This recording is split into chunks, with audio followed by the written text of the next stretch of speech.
All right, good morning, everybody. Tuesday, I actually have my first final this semester today, so say a quick prayer for me. But I have over 97% in this class, so I'm feeling pretty confident. And unless I completely bomb it, I should finish the year off on a good note. Um, but nonetheless, it is a final, so you know, a little bit of pressure on just for me to do well by myself. I'm not saying anybody's pressuring me, just to make that clear. Um, but because of that, I am trying to get as good of a night's rest as I can, wake up in time to have a good breakfast, make myself a lunch, and so I'm going to not time consume, uh, I'm going to not use a lot of time to go over today's video because we are going over the second part of the grain offering today. Quick 10 verses, and I'll let you guys get on with your Tuesday morning. All right. So, the grain offering. These are the regulations for the grain offering. Aaron's sons are to bring it before the Lord in front of the altar. The priest is to take a handful of the finest flour and some olive oil, together with all the incense on the grain offering, and burn the memorial portion on the altar as an aroma pleasing to the Lord. Aaron and his sons shall eat the rest of it, but it is to be eaten without yeast in the sanctuary area. They are to eat it in the courtyard of the tent of meeting. It must not be baked with yeast. I have given it as their share of the food offerings presented to me. Like the sin offering and the guilt offering, it is most holy.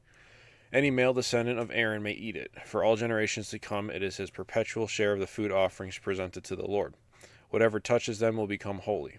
The Lord also said to Moses, "This is the offering Aaron and his sons are to bring to the Lord on the day he is anointed: a tenth of an ephah on the finest flour as a regular grain offering, half of it in the morning and half in the evening. It must be prepared with oil on a griddle.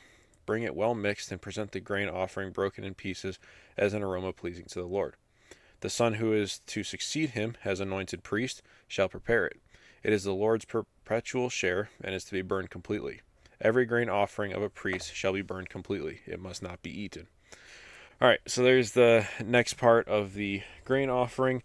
And tomorrow we'll go back to the sin offering, and then the guilt offering, and then the fellowship offering. And then we go on to some other stuff. All right, so hope everybody's having a good week so far. Just another day closer to all the summer stuff that we're looking forward to. Um, Schools are out in a few weeks. I know we officially are under 3 weeks now for the school that I work at. And like I said, this is my finals week for college. So I have today for a final, tomorrow my final class of a different class, and then Thursday my last final. So I got lucky. 3 out of my 5 classes, I just had to do a paper or project. And so I only have two legitimate final tests for my finals. And those are my 2 math classes. So I'm feeling pretty good finishing out the year on a strong note, and I'm looking forward to being able to put hopefully, more focus on doing these and some other areas that I've wanted to improve, especially my work at church and, finishing planning my wedding for this upcoming November.